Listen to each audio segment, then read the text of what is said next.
Assalamualaikum warahmatullahi wabarakatuh. Perkenalkan, saya Mia Sulistina dengan NIM 432181110187, Fakultas Ekonomi dan Bisnis, Mercu Buana, Meruya.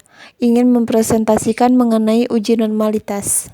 Baiklah, di sini saya akan menjelaskan pengertian uji normalitas. Uji normalitas adalah sebuah uji yang dilakukan dengan tujuan untuk menilai sebaran data pada sebuah kelompok data atau variabel. Apakah sebaran data tersebut berdistribusi normal ataukah tidak?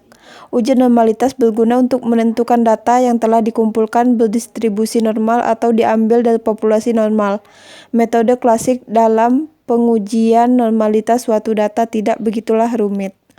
Dan ini ada macam-macam uji normalitas. Yang pertama ada metode Lilliefors menggunakan data dasar yang belum diolah dalam tabel distribusi frekuensi.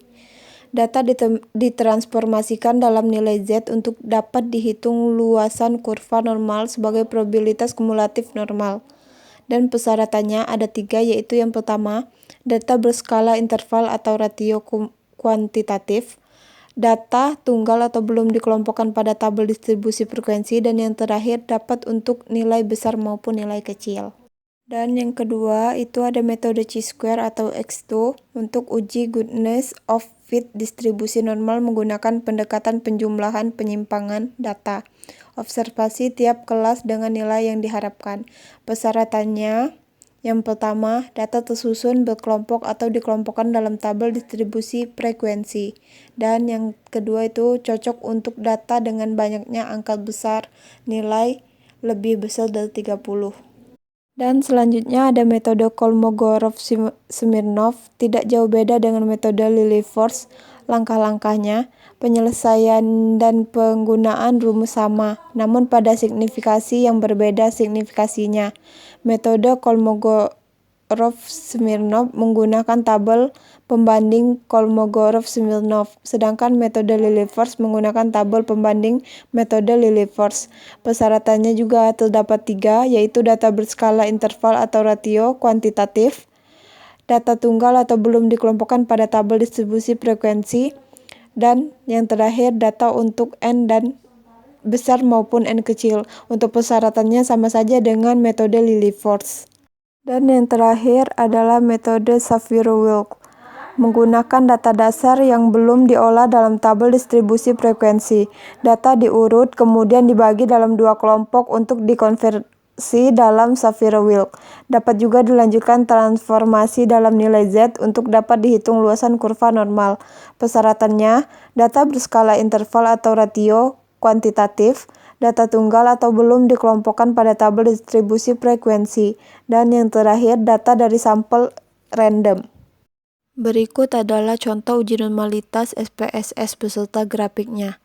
Yang di bagian sebelah kiri itu data view dan bagian di sebelah kanan itu data dengan variabel pada data SPSS.